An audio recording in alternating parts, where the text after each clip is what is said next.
This has been Strictly Ball Business. Strictly ball business. Strictly ball business. I like that video. Shit. Memphis Grizzlies. Obviously, they had a great start to their season. They had a great season overall. Second overall conference seeding. They really exceeded expectations. Taylor Jenkins made a huge argument for Coach of the Year. It went to Monte, actually the other one, Monty.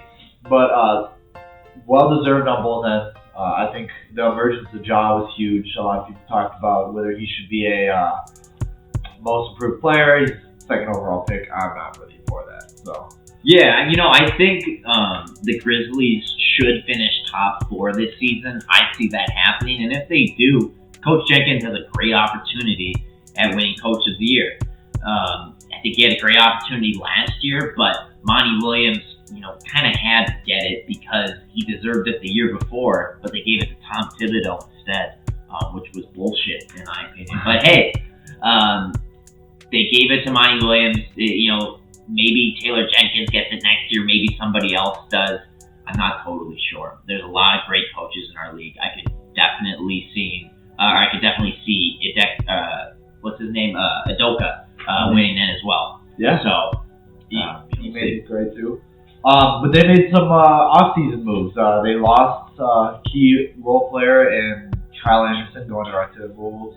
And then they made a trade. What do you think? D'Anthony Melton to the Sixers. I think they got a first-round pick back in that, which, picks are great and all, but, so are really good role players. And D'Anthony Melton was a solid scorer for them. He had good energy with the team. Coming off the bench, he played exceptionally well. I think that was a great pickup for the Sixers. Personally, letting him and Anderson go kind of hurts my stomach a little bit if I'm a Memphis Grizzlies fan, because those are guys who are some of the more experienced players on your team. Yeah, it's kind of pulling away from vets or anyone you need and then leaning more towards development. You got to think of now that Anderson is gone, they're going to give more minutes to Zaire Williams. They're going to lean into him more too. Xavier Tillman's going to get more minutes from this. Tyus is probably going to take over the full backup guard position now that Melton's gone.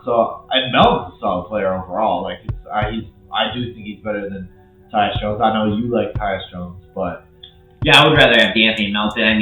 Tyus Jones now has a decently high price tag on himself. Is he worth $12 million? I have a hard time believing that. I like him as a player. He's better than some starting point guards in this league, no doubt. The Wizards just traded for Monte Morris, and I guess you could go either way on that one personally. And I think Tyus Jones is a really smart player, so I wouldn't be surprised if a team did want him to be their starter. But clearly, nobody was really ponying up enough for that this offseason. They bring him back; he's going to have a high role. You just throw that 3 in my face.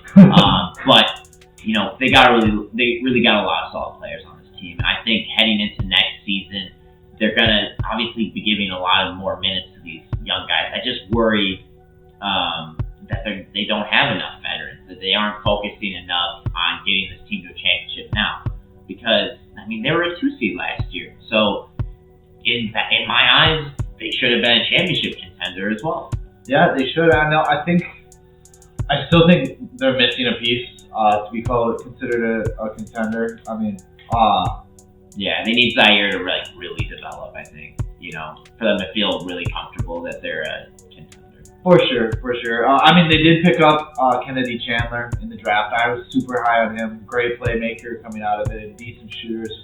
Super small on his size. Did not have a flattering college premiere there. He didn't do terribly. He still got drafted by the NBA, so that's always something good. But Zaire Williams, so one of their biggest issues are that they're going to have to create room. That they're going to have to get perimeter defenders. Brooks, Bane, Ja, they're all active guys. They're constantly all around there, but they're just not the smartest defenders. You need a lockdown perimeter defender. A lot of them are shorter arms. They're just not +6 players as you like to have the defenders nowadays. Damn. Did I touch it? Oh, okay, Josh, chill out. But they need my +6 defenders. I mean, it would now looking back now, if they would have kept Pat Bev, think of what that would have done instead of just bringing him straight to the Wolves. And yeah, I mean, because they brought Jarrett Culver back in that trade. They took they just wanted to take a gamble on him. They figured, hey, we're getting him and Wancho for free. But you know, if they had actually watched any minutes of those guys play, they would have realized those weren't lottery tickets. They were pieces of poop dollars that they took out of the garbage. You know, that's what Jarrett Culver and Jarrett Wancho Gomez were like. Wancho is the best player in the NBA, according to Adam Sandler. Yeah, I mean, he like all of a sudden everybody knows about him now that he's done a movie. But like, yeah, he was trying to act and stuff for years with the Timberwolves and like wasn't focusing on just being good at basketball. Acting like a good shooter for years. Yeah, I mean, you're a good actor, bro. Maybe like actually become good at basketball would be cool. Yeah, I mean, Aaron Gordon's been trying to get into the acting business for how long? So I mean, he was. Oh my God. Aaron Gordon at least is good at basketball. Yeah, you're right. But. So leaning more into Tillman. He's going to be their full backup big next to Clark now. Why is Steven Adams taking up the ball? Yeah, Xavier Tillman. Oh, my bad. Yeah, so Xavier Tillman, I like him. He's just kind of a prototypical big. Can get you rebounds, play some decent defense. I think he's a perfect backup big for this team. I think his role is set. Just the big X factor for this season will be Zaire Williams. Yeah, I mean, I totally agree. He's going into his second year, so there's obviously a possibility he's still going to be raw. But I think, like, if he's been getting the good coaching this offseason, if he's been putting the work in, I think he can definitely step up next season. For sure. If he can be, like, a solid third scorer for them, like, that's just going to unlock a ton for them. Yeah. I mean, let me throw a hypothetical. So the Bulls, clearly they have a guy that's struggling, Nikola Vucevic. Say he becomes available, is he an option for this Grizzlies team? Would they rather have him than Adams? Put in a little more spacey to the floor, especially if oh my God. In case Jackson's shot just never gets there, they clearly need the space the floor. They come out, even though he's struggling now, but he would get that defensive flexibility that he isn't getting on the Bulls, where he would get it with the Grizzlies. That's true. I could see it because Jaren Jackson is such a solid defender. It could be worth it. I worry that you're giving up a little too much on defense, but I mean, Vucevic is a very gifted scoring center, and that's not going away anytime soon. Yeah. So I say if you made that trade like within the next 2 years, it's probably worth it. But I mean, after that point, I don't know. But you got to think they're trading Steven Adams within the next 2 years. Yeah, I mean, he's a great vet. Clearly did a lot for them. They couldn't speak anything. They spoke miles for him. They thought he was awesome, an awesome addition. I don't really like the guy, but yeah, he's getting old. He's getting down to that moment there. Yeah, I mean, eventually he's just not going to have it in the tank, and the injuries are going to pile up as they do for big men.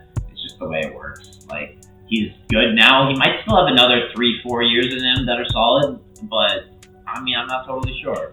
I guess you just got to decide on what you'd rather have. Do you want the scoring? Do you want the defensive and the defense and the like team leadership that he's in the rapport that he's built with the teammates? Sure. Well, how did you guys think the Grizzlies did? Did they disappoint this season? Do you think they could have done more this offseason? What do you think they're looking for here? Comment below. Let us know. Did you guys like that video? I like that video. Just comment, like, and subscribe.